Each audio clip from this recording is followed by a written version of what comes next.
আমি একটা রুগীর দেখলাম তার ইনসুলিনও বেশি, চিনিও বেশি, সুগারও বেশি, গ্লুকোজও বেশি, ইনসুলিনও বেশি। তাকে তাহলে আমি এমন খাবার খেতে বলবো যেই খাবার খেলে তার সুগার বাড়বে না আর ইনসুলিন বাড়বে না, অথবা সে রোজা রাখবে, কিছুই বাড়বে না। কি বোঝেন না কথা? কিন্তু এখন ইফতারের সময় তাকে এমন খাবার খেতে হবে যেই খাবার খেলে তার সুগার এবং ইনসুলিন বাড়বে না, ঠিক? তাহলে এখন তাকে পরামর্শ দিচ্ছে ডাক্তার 6 বেলা খেতে। তাহলে 6 বার চিনি বাড়বে, 6 বার ইনসুলিন বাড়বে। তার ইনসুলিনও বেশি, তার চিনিও বেশি। বুঝলেন কথা? তাহলে এই পরামর্শটা তো সঠিক না, হয়েছে?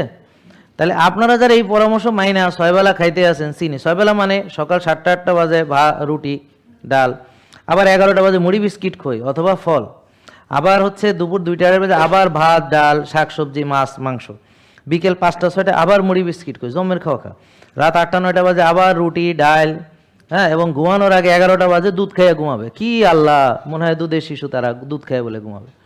মানে দুধে মানে ল্যাকটোজ, ফলে হলো ফ্রুক্টোজ, ভাত রুটিতে হলো গ্লুকোজ। এখন সে সারাদিন খায় গ্লুকোজ, ফ্রুক্টোজ আর ল্যাকটোজ। এগুলো হলো বই থেকে খায়। এছাড়া বইয়ের বাইরেও অনেক ডায়াবেটিস রোগী আছে, তারা দুধ চিনি ছাড়া চা না খেলে মাথা খোলে না, মহিলারা বিশেষ করে। ওর দুধ চিনিতে চা খেলে পরে ওর মাথা খোলে, নাহলে মাথা বন্ধ থাকে, ওর ব্রেন মোটে কাজই করে না। দুধ আর চিনি খালি পরে, চা খালি পরে ব্রেনটা কাজ করে শুরু হয়, খোলে, নাহলে ব্রেন আউলা ঝাউলা থাকে। আছে না এরকম?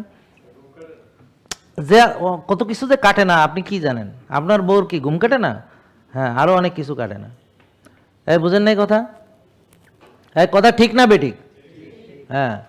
তাইলে এছাড়াও তারা দাওয়াত খায়, জন্মদিনে আবার কি খায়, কেক খায়, পেস্ট্রি খায়, ভাইরাল কেক খাইতে যায়, আবার ছবি তুলে পোস্ট করে, আবার মনে করেন দাওয়াত খায়, মরে গেলে পর্যন্ত জিয়াফত খায়, আন্দোলনে বিরিয়ানি খায়, মসজিদে জিলাপি খায়। কথা বুঝছেন? তাহলে এ খাওয়ার সাথে আবার কেউ কেউ 100 পদ খাওয়ার সাহস নিয়ে 2200 টাকা দিয়ে 2500 টাকা দিয়ে বুফে খাইতে যায়। তারপরে 100 পদ তো আর খাইতে পারে না। তা এগুলো তো আর বইয়ে লেখা নেই, আসেনি?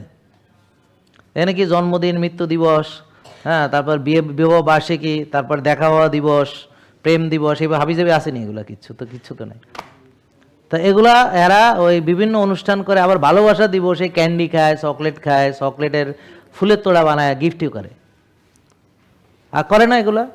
এই যে যত রকম মানে দিবস, খাওয়ানোর দিবস, সব দিবসই আলটিমেটলি খাওয়ান। কোথাও গরু ফেলায়, কোথাও খাসি ফেলায়, কোথাও ক্যান্ডি খাওয়ায়, কোথাও পেস্ট্রি খায়, কোথাও কেক কেটে খায়, কোথাও মনে করেন যে অনেক রকম। বিয়ার দাওয়াতে গেলে আগে হলো যে আপনার প্রথমে কি ডিম থাকবো, মাছ থাকবো, মাছ আবার ওই যে মাছের কি থাকবো, ধরো চিংড়ি থাকবো, আবার রূপসাদা ফ্রাই থাকবো। মাছের মধ্যে সাধারণত চিংড়ি রূপসাদা ফ্রাই, তারপর ডিম থাকে, ডিম আবার ওই যে ভাজ্যা দেয়, ঠিক কিনা দেখেন, মেলেনি। এরপর সাদা ভাত, পোলাও ভাত, এগুলো আছে। এরপর গরুর মাংস, খাসির মাংস, রেজালা আছে না, মুরগির রোস্টও আছে কিনা। আল্লাহ কত খাবি তুই? হ্যাঁ, এরপরে আবার আছে আপনার বোরহানি, তারপর আল্লাহ লাস্টে গিয়ে মানে পায়েস বা ডেজার্ট, তারপর বা ডালে যে কোল্ড ড্রিঙ্ক ডেকুর তোলে এগুলো। মানে তারপর ওই যে দেখে যে গিফট নিছে 5000 টাকার, খাইয়া পোষাইছে নি মানে, হ্যাঁ।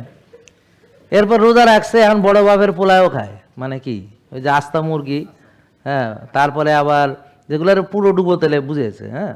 আবার শিক্ষিত মুরগি নাকি শিক্ষিত খাসি, হ্যাঁ, স্কুলের পাশে চড়ছে শিক্ষিত খাসি, হ্যাঁ, ভাইরাল। তা পাবলিক বুঝছেন, খাওয়ান আর খাওয়ান জীবনে, বুঝলেন, খাওয়ান আর খাওয়ান। কিন্তু এগুলো বার্ন করার ক্ষেত্রে হ্যাঁ নাকি? তাহলে দেখেন এই যে এত খাওয়া খাইতে আছে, তাহলে ডায়াবেটিস মানে কি? মানে হলো আপনার চিনি বেশি। চিনি বলেন, সবাই বলেন, সবাই জোরে বলেন, কি বেশি? চিনি বেশি। কোথায়? রক্তে, হ্যাঁ, রক্তে চিনি বেশি। তা তার কি এত খাওয়া মানায়? তার তো না খেয়ে থাকা উচিত। যেহেতু চিনি বেশি, সে তো চিনি কমানোর জন্য সে তো না খেয়ে থাকবে। আর যদি খায় তখন এমন খাবার খাবে যেখানে চিনি কম আছে, কি ঠিক কিনা? তো তারে ডাক্তার বলছে 6 বেলা চিনি খা। জেকে লাইফস্টাইল লিমিটেড, ওষুধ মুক্ত সুস্থ জীবন।